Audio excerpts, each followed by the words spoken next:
الله أكبر الله أكبر الله أكبر الله أكبر أشهد أن لا إله إلا الله أشهد أن لا إله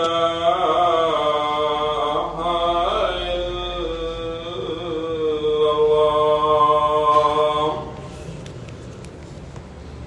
أشهد أن محمدا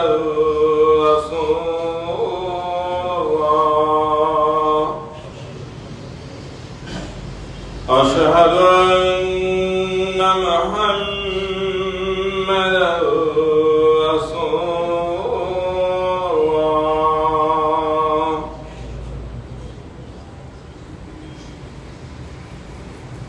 حي على الصلاة حي على الصلاة حي على الفلاح حي على الفلاح الله أكبر الله أكبر لا إله إلا الله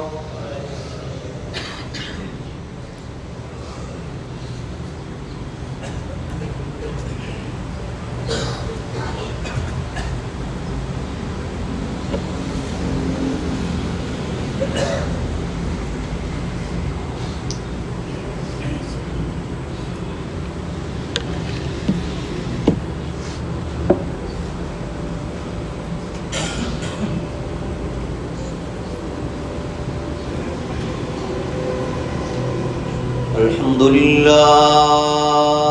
لله الحمد لله نحمده ونستعينه ونستغفره ونؤمن به ونتوكل عليه ونعوذ بالله من شرور أنفسنا ومن سيئات أعمالنا من يهده الله فلا مضل له ومن يضلل فلا هادي له وأشهد أن لا إله إلا الله وحده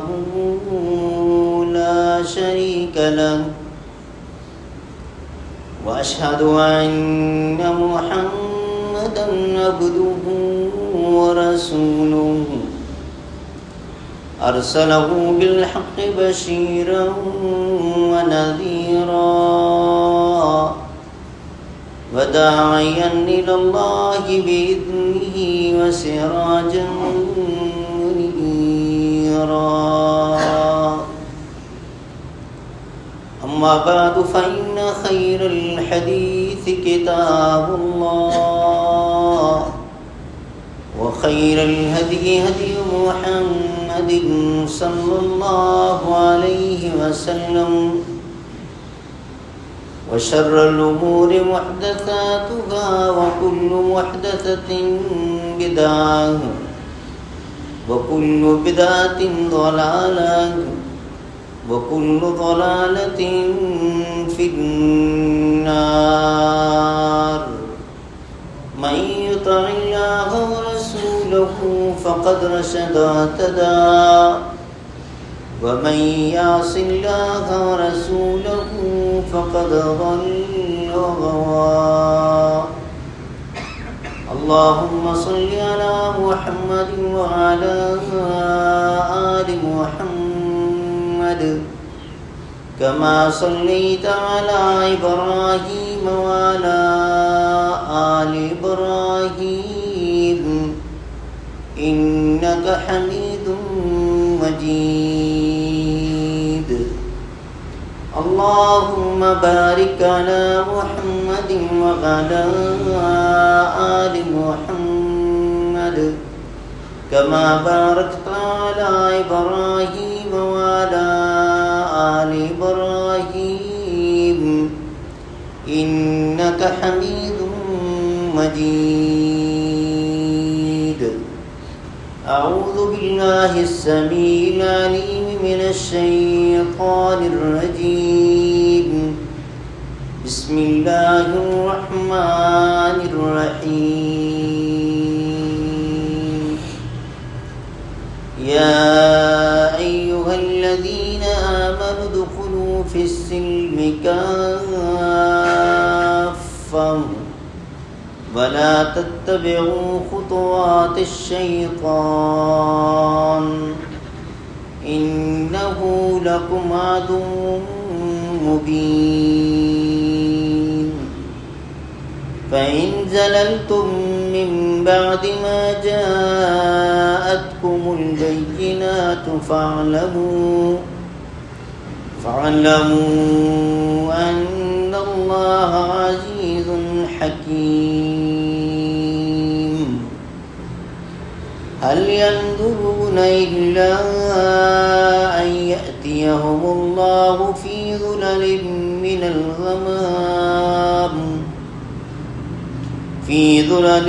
من الغمام والملائكة وقضي الأمر بين الله ترجع الأمور.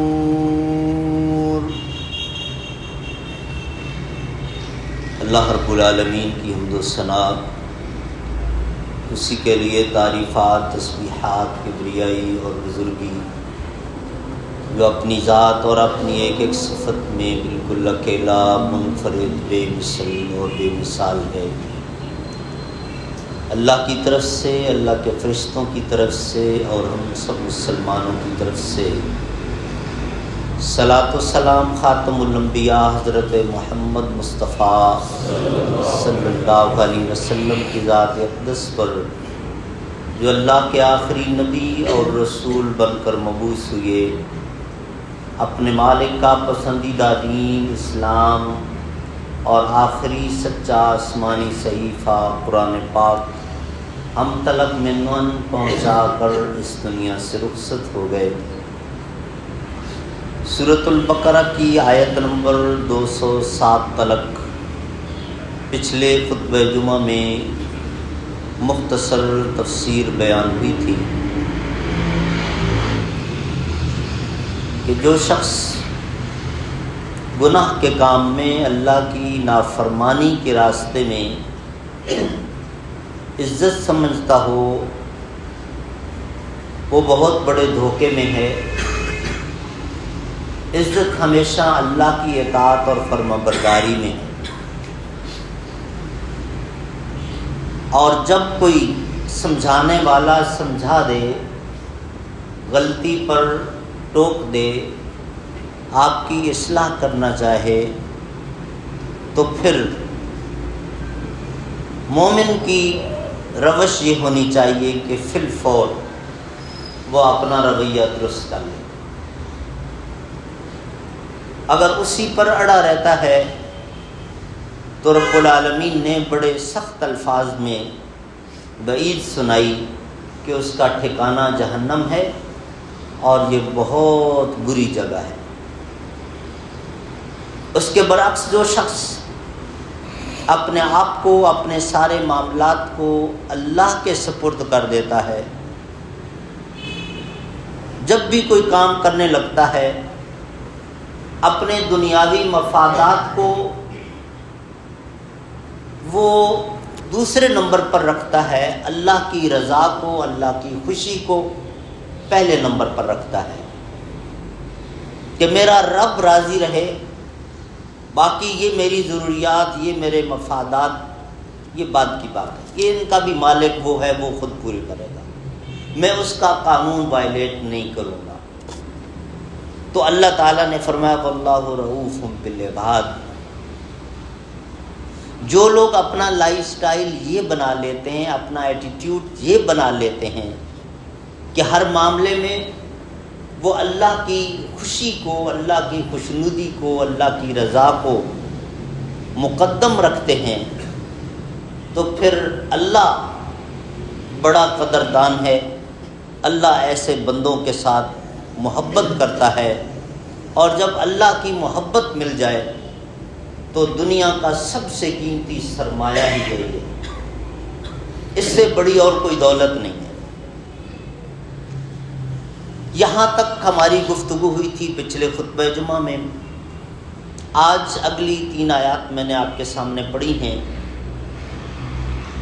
ان کے اندر جو مضمون بیان ہوا ہے اس کا آغاز ہم آج کر دیتے ہیں۔ مزید گفتگو انشاءاللہ اگلے مہینے کے جو 2 خطبات ہوں گے ان میں بات ہوگی۔ یا ایھا الذین آمنوا، اے ایمان والو، ادخلوا فی السلم کافہ، اسلام یہ سلامتی والا دین ہے، اس کے اندر پورے کے پورے داخل ہو جاؤ۔ ولا تتبعوا خطوات الشیطان، شیطان کے راستے چھوڑ دو۔ انہ لکم عدو مبین، یہ تمہارا کھلا دشمن ہے۔ قرآن پاک میں ایسی 90 آیات ہیں جو یا ایھا الذین آمنوا کے الفاظ سے شروع ہوتی ہیں۔ اس پر پہلے بھی ہم بات کر چکے ہیں۔ حضرت عبداللہ ابن مسعود رضی اللہ تعالی عنہ جلیل القدر صحابی تھے۔ ان سے ایک مرتبہ ان کے کچھ دوستوں نے یہ درخواست کی کہ حضرت آپ کا بڑا مقام ہے، آپ کو یہ سعادت حاصل ہے کہ پیارے نبی صلی اللہ علیہ وسلم کے آپ ساتھی رہے، آپ نے براہ راست رسول اللہ سے دین سیکھا، تو آپ ہمیں کچھ نصیحت فرمائیے۔ تو حضرت عبداللہ بن مسعود رضی اللہ تعالی عنہ نے اس موقع پر اپنے ان دوستوں کو جو نصیحت فرمائی تھی وہ یہ تھی کہ یوں تو پورا قرآن پاک اس کا ایک ایک حرف باعث برکت ہے، اس کی تلاوت کو اپنا معمول رکھو، ڈیلی بیسس پر آپ کے شیڈول میں شامل ہو کہ آپ قرآن پاک کا کچھ نہ کچھ حصہ تلاوت کرتے رہیں۔ لیکن یہ آیات جو یا ایھا الذین آمنوا کے الفاظ سے شروع ہوتی ہیں، یہ ذرا کثرت کے ساتھ پڑھا کرو، اس لیے کہ ان آیات میں اللہ مالک الملک صرف اپنے مومن بندوں سے مخاطب ہے۔ اے ایمان والو، صرف اپنوں سے بات کر رہا ہے اللہ۔ جب آپ دعویٰ کرتے ہیں کہ میں مومن ہوں، میں اللہ کا بندہ ہوں، میں اللہ پر ایمان رکھتا ہوں، تو آپ اللہ کے ہو گئے نا۔ اب اللہ جو آپ کو حکم ارشاد فرما رہا ہے وہ ذرا غور سے سنو۔ تو اس لیے حضرت عبداللہ بن مسعود نے اس موقع پر اپنے ساتھیوں کو یہ نصیحت کی۔ یہ آیت نمبر 208 سورۃ البقرہ کی، یہ بھی یا ایھا الذین آمنوا کے الفاظ سے شروع ہوتی ہے۔ اب آپ دیکھیے کہ اللہ تعالیٰ صرف جب اپنوں سے مخاطب ہے، یقیناً اور بڑی قیمتی بات ہوگی۔ قرآن پاک کا ایک ایک حرف بڑا قیمتی ہے، باعث برکت ہے، لیکن جن آیات میں وہ صرف اپنے بندوں سے مخاطب ہے وہ اور زیادہ امپورٹنٹ ہوگی، اور زیادہ قیمتی ہوگی۔ چنانچہ اس آیت میں جو حکم دیا ادخلوا فی السلم کافہ، میرے مومن بندو، تم نے ایمان کا دعویٰ کیا، تمہیں ایمان کی دولت ملی، تمہیں یہ شعور مل گیا، سمجھ مل گئی کہ اللہ کون ہے، رسول کون ہے، ایمانیات کا پورا چیپٹر تمہیں مل گیا، یہ بہت بڑی دولت ہے، لیکن دیکھنا اس دین میں، اس شریعت میں، اس ضابطۂ حیات میں آپ منمانی نہیں کرو گے۔ جب آپ نے دعویٰ کر دیا کہ میں مومن ہوں، میں ایمان لے آیا، تو پھر اب آپ یوں سمجھیے کہ آپ نے ایک MOU سائن کیا ہے، میمورنڈم آف انڈرسٹینڈنگ آپ نے ایک سائن کر دیا ہے، آپ نے ایک ایگریمنٹ کر لیا ہے، آپ نے ایک معاہدہ کر لیا ہے کہ اب میرا لائف سٹائل یہ ہوگا۔ تو اس میمورنڈم کی پھر آپ کو پاسداری کرنی ہے۔ دنیاوی زبان میں آپ یوں سمجھیں، اور اس پر ہم پہلے بھی کئی مرتبہ بات کر چکے ہیں کہ دین اسلام جس کو مکمل ضابطہ حیات، کمپلیٹ کوڈ آف لائف ہم مانتے ہیں، اس کے اندر کوئی ایک ایسی چیز نہیں ہے جو انسانی ضروریات میں سے ہو اور اس کی رہنمائی اللہ نے فراہم نہ کی ہو۔ طہارت سے لے کر آپ کو واش روم جانا ہے تو کیسے جانا ہے، وہاں سے شروع کرتا ہے۔ اس کے بعد ایمانیات، پھر عبادات، پھر معاملات، پوری معاشرت، اخلاقیات، اقتصادیات، پولیٹکس، آپ کی فارن پالیسی، حکمران ہیں تو حکومت کیسے کرنی ہے، عوام ہیں تو کیسی عوام رہنا ہے، باس ہیں تو آپ کی کیا ذمہ داری ہے، سب آرڈینیٹ ہیں تو آپ کی کیا ذمہ داریاں ہیں، فیملی کے گارڈین ہیں تو آپ کی کیا ذمہ داری ہے، آپ ڈیپینڈنٹ ہیں تو تب آپ کی کیا ذمہ داری ہے۔ ایک ایک فرد کے متعلق پورا ضابطہ حیات موجود ہے، ہر ایک کے پرابلمز کا سلوشن موجود ہے۔ تو اس کو ٹکڑے ٹکڑے نہ کرنا، اس کو A to Z ماننا ہے، من مانی نہ کرنا۔ سلیکٹڈ چیزیں لے لی اور باقی چھوڑ دیا، تو یہ روش بنی اسرائیل کی تھی، اور اللہ نے کلام پاک میں ان کا تذکرہ کیا، اور پھر فرمایا افتؤمنون ببعض الکتاب وتکفرون ببعض، اچھا تم اپنی مرضی کرو گے، جو بات تمہیں آسان لگے، جس کے لیے زیادہ اسٹرگل نہ کرنا پڑے، جدوجہد نہ کرنا پڑے، سیکریفائی نہ کرنا پڑے، اس کے لیے تو بڑے آپ صوفی صاحب، حاجی صاحب، مولانا صاحب، شیخ صاحب، مفتی صاحب، اور جہاں اپنے من کو مارنا پڑے، تھوڑی سی مشقت اٹھانا پڑے، جدوجہد کرنا پڑے، وہاں آپ ٹال مٹول، ہیلے بہانے، کبھی آپ کی جاب، کبھی آپ کی فیملی، کبھی آپ کی برادری، کبھی آپ کا باس، کبھی آپ کے بچے، کبھی آپ بیوی کا نام لے لیتے ہیں، کبھی کس کا، اور اپنے لیے ایکسکیوزز تلاش کرتے ہیں۔ جب جینین ریزن ہوتی ہے، دیکھیں اللہ کو میڈیکل سرٹیفکیٹ دکھانے کی ضرورت نہیں ہے، اس کو پتا ہے کہ آپ کے ساتھ کیا بیماری ہے، تو اس نے بیمار کے لیے جو رخصتیں دی ہیں آپ وہ اویل کر سکتے ہیں۔ بالکل اسی طرح جو ہمارے جینین پرابلمز ہیں نا، اللہ سے کوئی چیز چھپی ہوئی نہیں ہے، وہ جانتا ہے۔ بشری تقاضوں کے تحت، حالات کے تحت وہ خود جانتا ہے جو ہمارے مسائل ہیں۔ جو جینین ریزن ہوگی، جہاں آپ افورڈ نہیں کر سکتے، سروائیو نہیں کر سکتے، وہاں اس کا دوسرا اصول موجود ہے، لا یکلف اللہ نفسا الا وسعہا۔ اتنا مہربان ہے، اتنا مہربان ہے،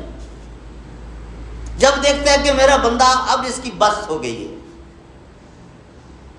اب یہاں اس کے بس میں نہیں ہے، یہ بے بس ہے،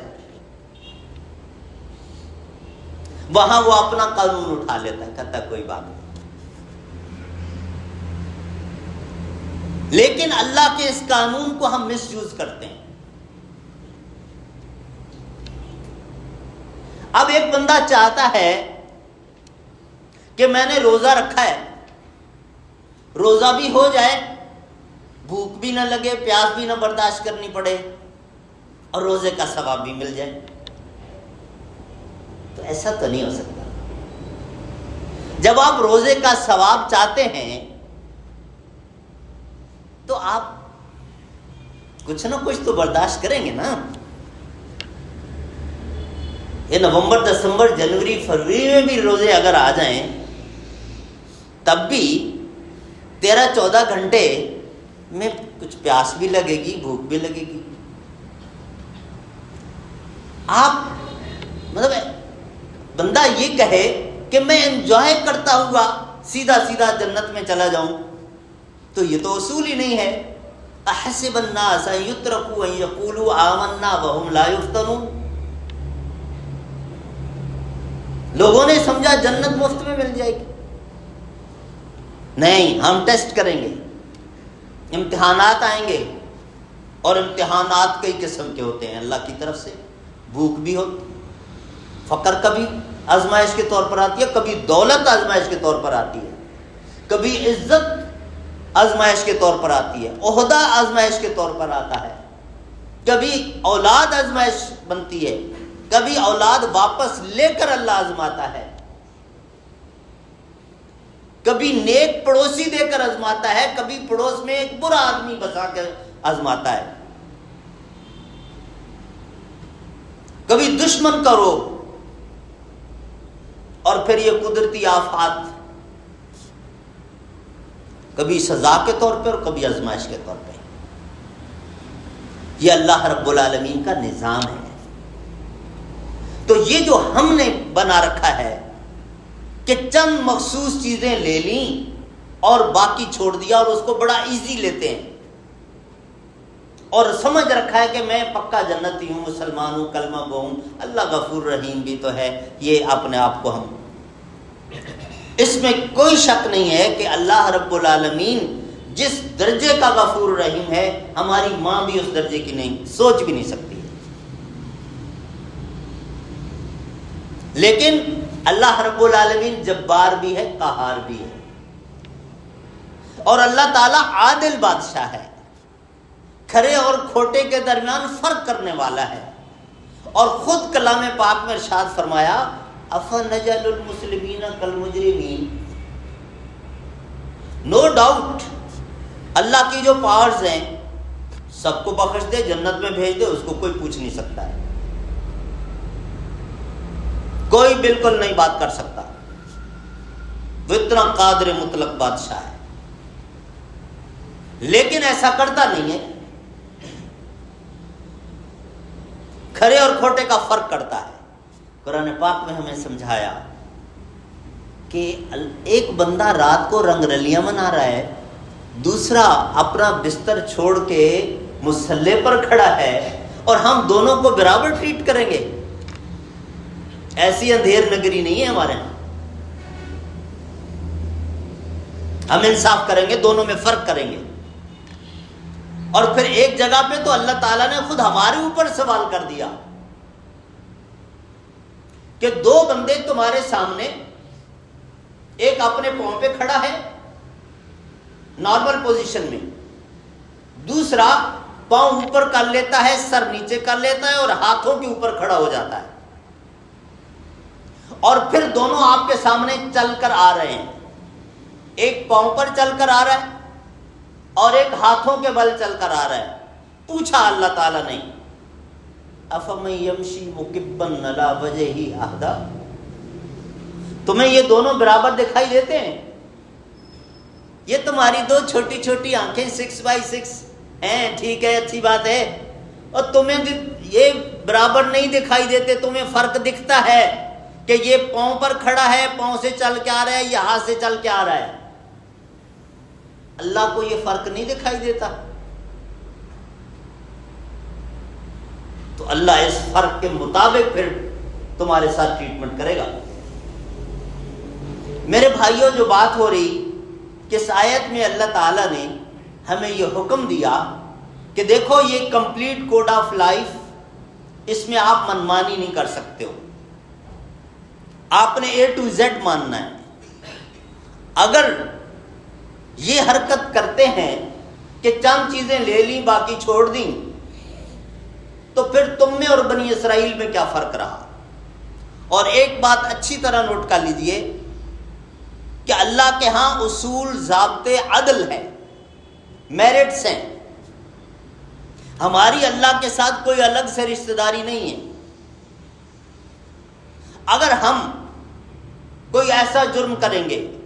جو پچھلی کسی قوم نے کیا تھا اور اللہ نے ان کو سزا دی تھی، تو ہم بھی اسی طرح اس سزا کے مستحق ہیں۔ وہ معاف کر دے، اس کی نوازش، لیکن اگر اس پر ہماری گرفت کرنا چاہے، اس کو پورا حق حاصل، عدل ہوگا، انصاف ہوگا۔ اور جن قوموں کی تعریفیں کی ہیں، وہ کام جن کی بنیادوں پہ ان لوگوں کی تعریفیں ہوئی ہیں، آج اگر ہم وہ کام کریں گے تو ہم بھی اسی طرح اللہ کو اچھے لگیں گے۔ ایک ضابطہ ہے۔ بہرحال اس حوالے سے ہم مسلمان بہت پیچھے چلے گئے، بہت پیچھے چلے گئے۔ اور حضرت امام حسن بصری رحمہ اللہ، جلیل القدر تابعی، بڑے بڑے صحابہ کرام سے انہوں نے دین سیکھا، شاگردی کا شرف حاصل ہوا انہیں۔ ان کا ایک جملہ پہلے بھی 2-3 مرتبہ میں نے آپ کو سنایا۔ اب یہ بالکل رسول کریم صلی اللہ علیہ وسلم کے قریب کا زمانہ تھا، اس وقت بھی اتنا چینج آ چکا تھا، اور آج 2022 ختم ہونے والا ہے، اب تو ہم کہاں پہنچ چکے ہوں گے؟ 632 میں رسول کریم صلی اللہ علیہ وسلم اس دنیا سے رخصت ہو گئے۔ تب 2022 نکالیں ذرا کتنا بنتا ہے۔ حضرت امام حسن بصری رحمہ اللہ سے شاگردوں نے پوچھا کہ آپ رسول اللہ صلی اللہ علیہ وسلم کے ساتھیوں کا بڑا ذکر کرتے ہیں، صحابہ کرام کا بار بار، تو ذرا بتائیں تو صحیح وہ کیسے لوگ تھے؟ تو ایک خوبصورت جملہ کہا کہ اگر تم انہیں دیکھ لیتے تم انہیں انسان نہ سمجھتے، اور وہ اگر آج تمہیں دیکھ لیں تو تمہیں مسلمان نہ سمجھیں۔ کتنا گہرا جملہ ہے۔ تم اگر انہیں دیکھ لیتے انسان نہ سمجھتے، کہ بھئی ان کے ساتھ بھی تو ساری مجبوریاں ہیں نا، صحت، بیماری، سردی، گرمی، برادری، فقر، غربت، ہاں بیوی بچے سب کچھ، لیکن یہ کیسے حقوق اللہ بھی حقوق العباد بھی دونوں ساتھ لے کے چلتے ہیں، دین کو کس طرح فالو کر رہے ہیں، فرشتہ ہی صفت لگتے ہیں، تم انہیں انسان نہ سمجھتے کہ کس طرح یہ آگے بڑھ رہے ہیں، اور وہ اگر آج تمہیں دیکھ لیں تو تمہیں مسلمان نہ سمجھیں، کہ یہ ایسے جگاڑو بھی مسلمان ہوتے ہیں،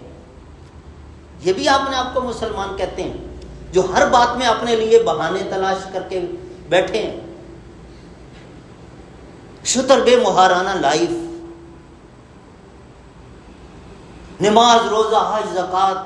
بس زکوٰۃ واجب ہو گئی، بس ختم۔ اور آپ دیکھیں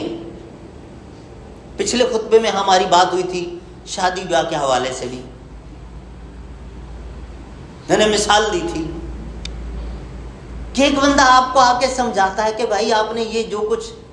کیا ہے یہ تو غیر شرعی ہے، گناہ ہے، یہ پیسہ نافرمانی کے کام میں آپ کا خرچ ہو رہا ہے، اللہ کی دی ہوئی نعمت ہے پیسہ، اس کو غلط نہ خرچ کریں۔ آپ کا جواب آتا ہے وہ جی اب تو یہ ہو گیا، وہ برات آنے والی ہے، یہ تو ناک کٹ جائے گی، یہ تو یہ ہو جائے گا، وہ ہو جائے گا۔ اخذتہ العزۃ بالاثم، اس کی تفسیر میں ہم نے یہ بات کی تھی۔ تو ہر چیز کو ہم نے کس طریقے سے لیا، شادی بیاہ، باقی اپنے معاملات دیکھ لیں، کلچر کہاں گیا، جو کہ شریعت کا پورا ایک چیپٹر ہے۔ ثقافت، گیٹ اپ ایک دیا شریعت نے، کوڈ آف ڈریس دیا، ساری ہدایات دیں۔ اب کوئی سمجھائے تو جواب آتا ہے دنیا آسمان پہ چاند پر پہنچ گئی، مولوی صاحب ابھی تک ہمیں کہتے ہیں بھائی داڑھی رکھ لو۔ دنیا کہاں سے کہاں پہنچ گئی، مولوی صاحب ابھی پردے کو لے کے بڑھتے ہیں۔ بھائی آنکھوں میں حیا ہونی چاہیے، دل کا پردہ ہونا چاہیے، اس میں کیا رکھا ہے؟ ایسا شیطان نے بہکا رکھا ہے، اور بڑے فخر سے یہ جملے استعمال کرتے ہیں۔ میرے بھائیوں، میں نے اسی لیے وہ بڑا سادہ سا جملہ استعمال کیا کہ آپ نے جب کلمہ پڑھا ہے تو MOU سائن کیا ہے، ایک ایگریمنٹ آپ کر چکے ہیں۔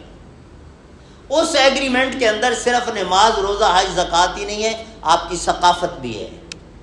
آپ کا کاروبار بھی ہے، آپ کی سیاست بھی ہے، آپ کا لین دین بھی ہے، آپ کے سارے معاشرتی آداب بھی ہیں، آپ کی ڈریسنگ بھی ہے، آپ کا گیٹ اپ بھی ہے، آپ کا بول چال بھی ہے، یہ ساری چیزیں اس کے اندر شامل ہیں۔ کامیابی کا ایک ہی راستہ ہے، وہ حضرت ابراہیم علیہ السلام کا تذکرہ چلا تھا پہلے پارے کے آخر میں، پورا ایک رکوع تو ہم نے بار بار وہ بات کی تھی کہ اللہ نے کیوں تعریفیں کی حضرت ابراہیم علیہ السلام کی،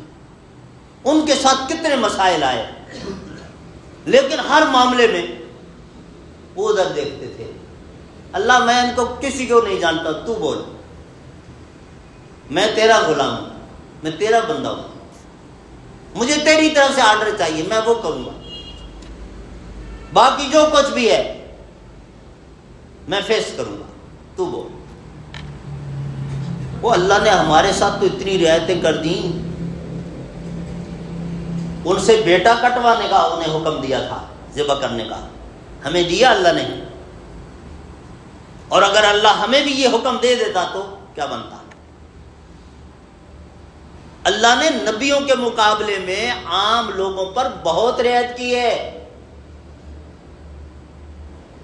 نبیوں نے ہم سے زیادہ مشقتیں اٹھائی ہیں،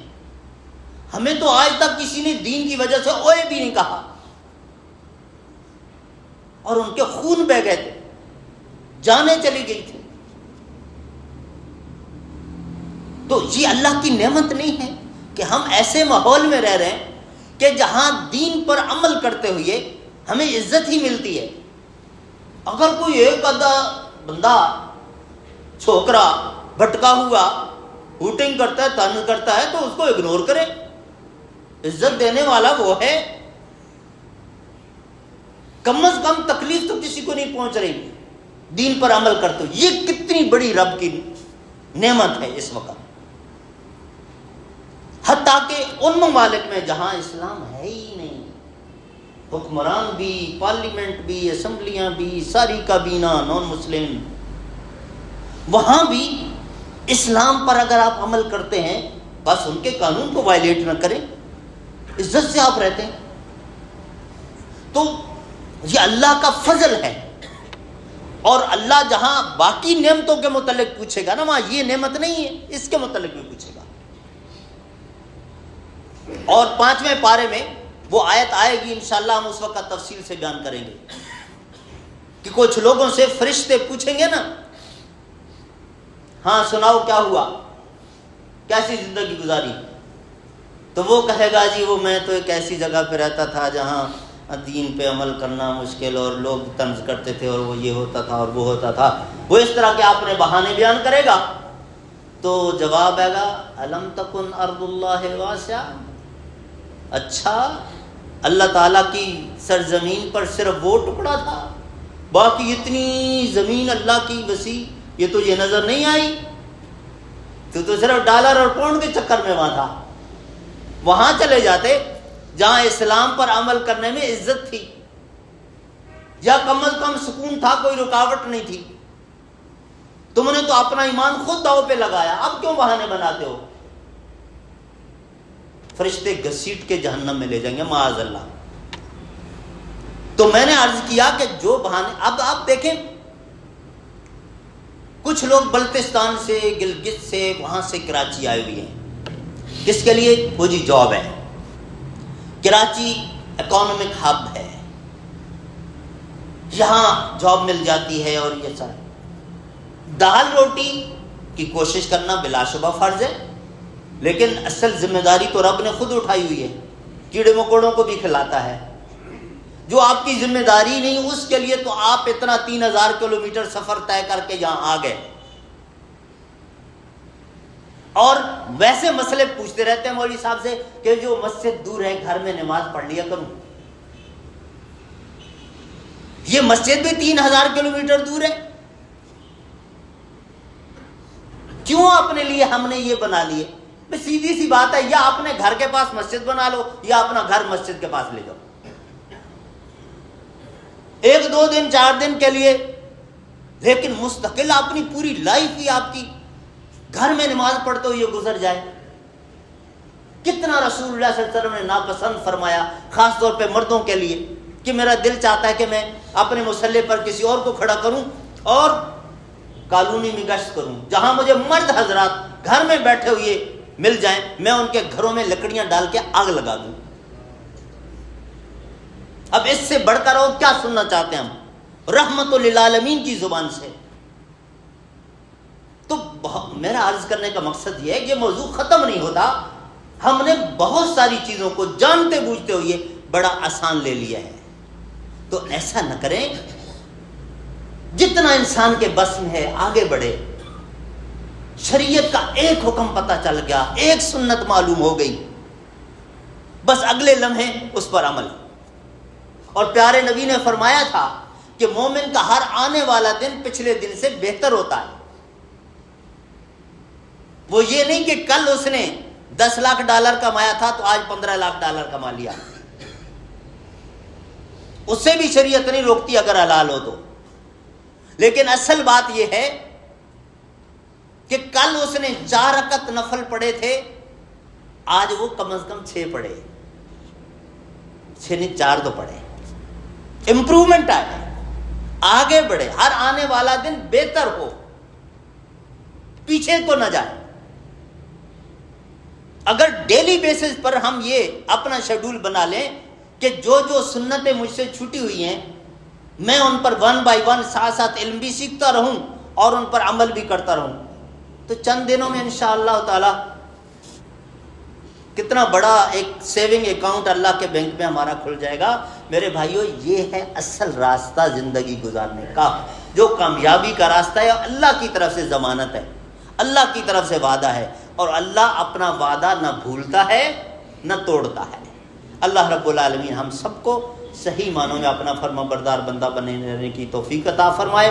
ہم سب کا خاتمہ اپنی فرما برداری پر فرمائے۔ سبحان ربک رب العزت عما یصفون وسلام علی المرسلین والحمد للہ رب العالمین۔